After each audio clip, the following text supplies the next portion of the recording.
Good morning, Hollywood. It's 182. It is David Reads the Trades, episode 182. That would be 182 today on March 10th, Monday, March 10th. It's been a basically uneventful weekend, except that the economy is still a toilet. Wall Street today, if you look, every Sobis stock is down. Every single one of them is in the red, but that's fitting because the market is all three measurements of the market are all in the toilet as well. So, particularly, of course, we always like to point out Netflix, which is the high flyer of the group, is down to $859 a share.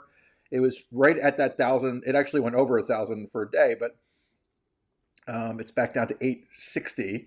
And Disney, which I always mention is the other movie one, is at 102.89. So doing terribly, but this is where it lives these days. So it is what it is. Welcome to the economy of. This is not a political podcast.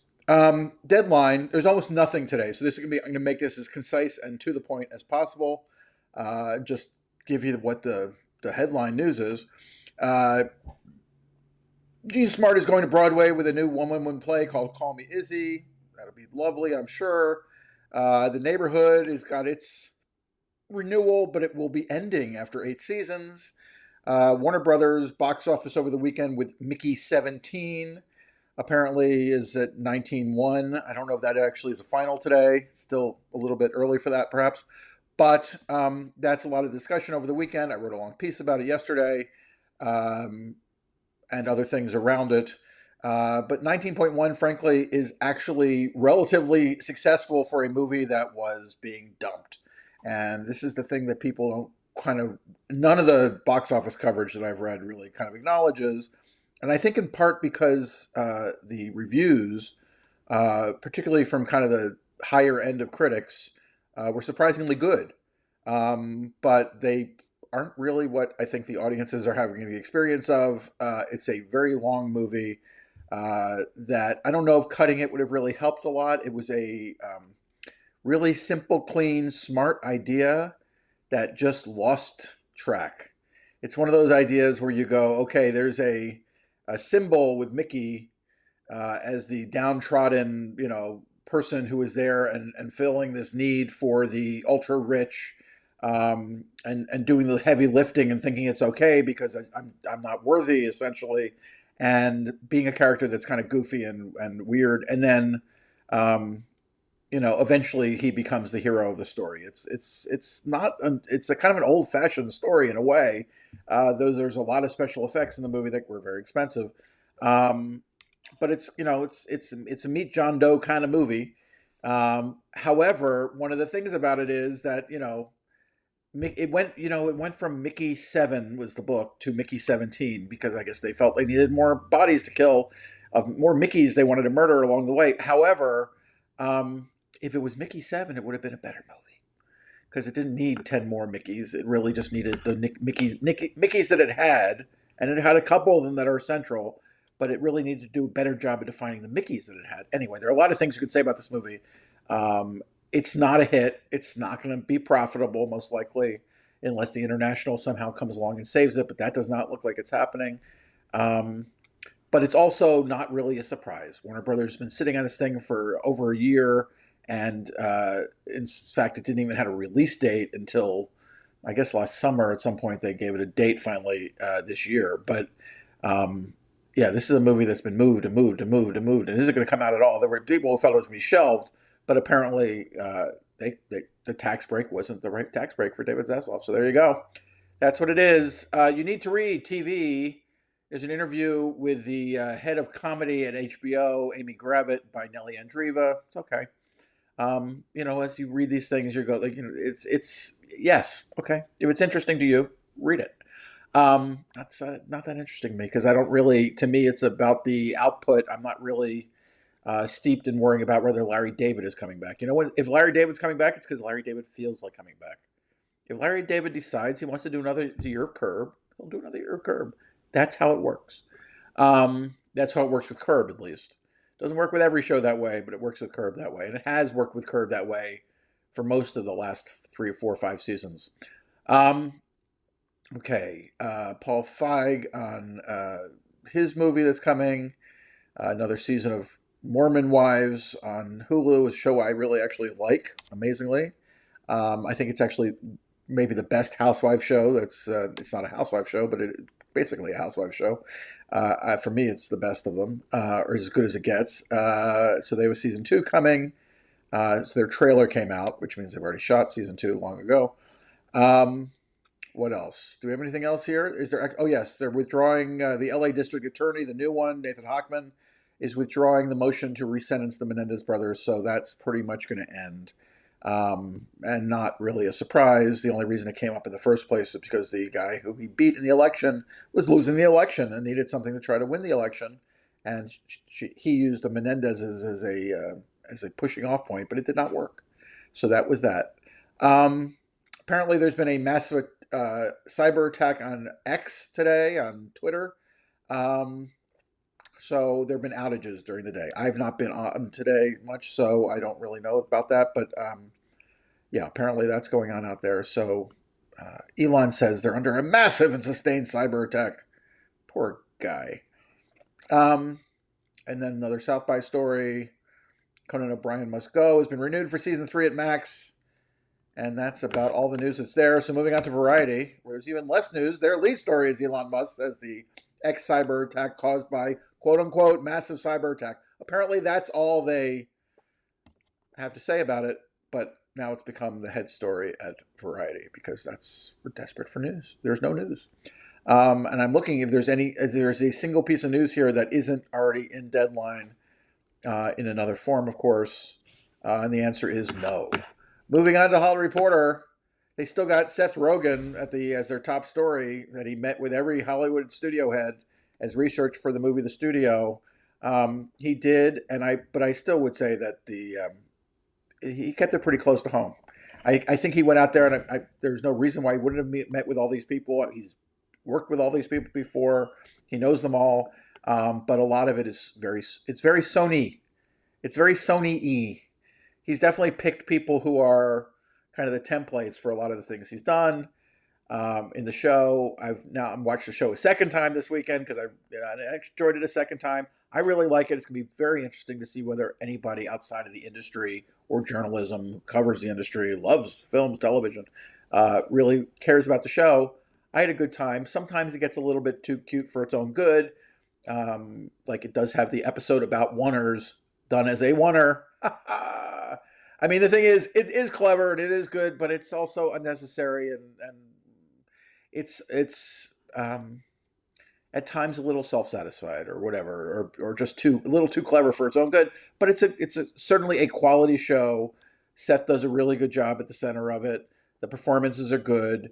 The guest stars are great. It's fun. Here is news on Hollywood Reporter, and maybe it was already pushed down at the other ones. Atul Fugard passed away at 92.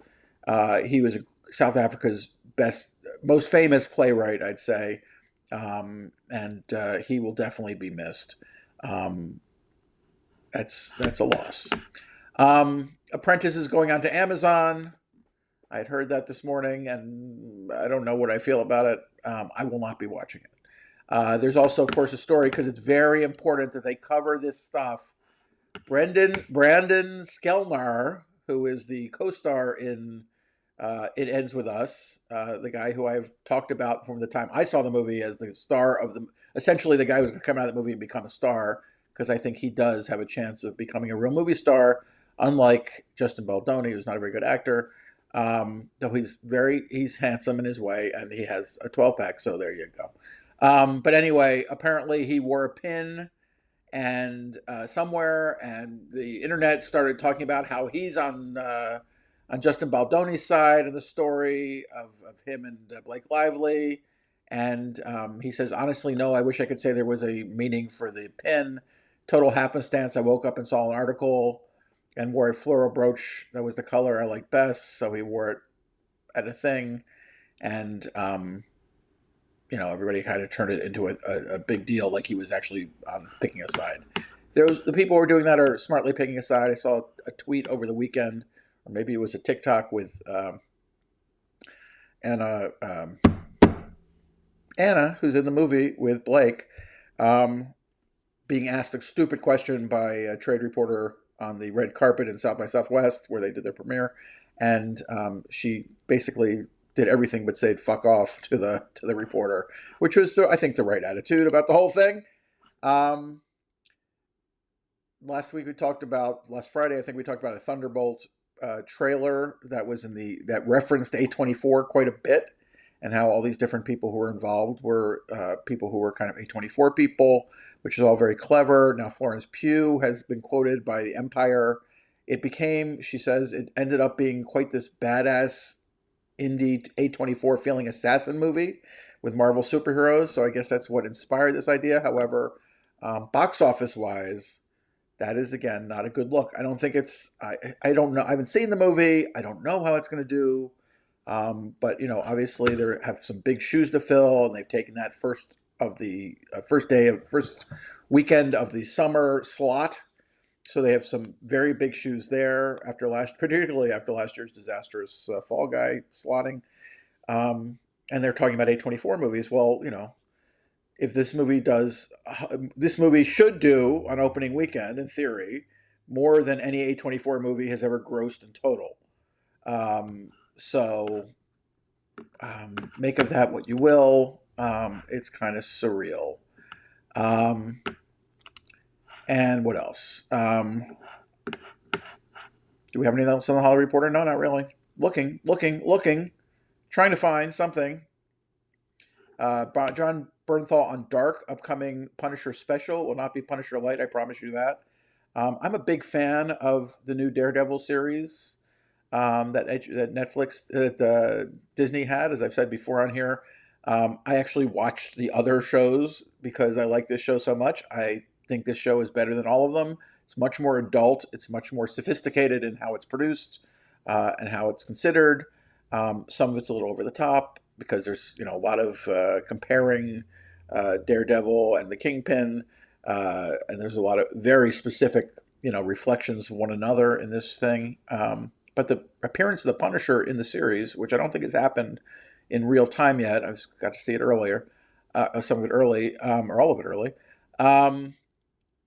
is great and much better than the Punisher series that was on Netflix originally. It is now on Disney Plus.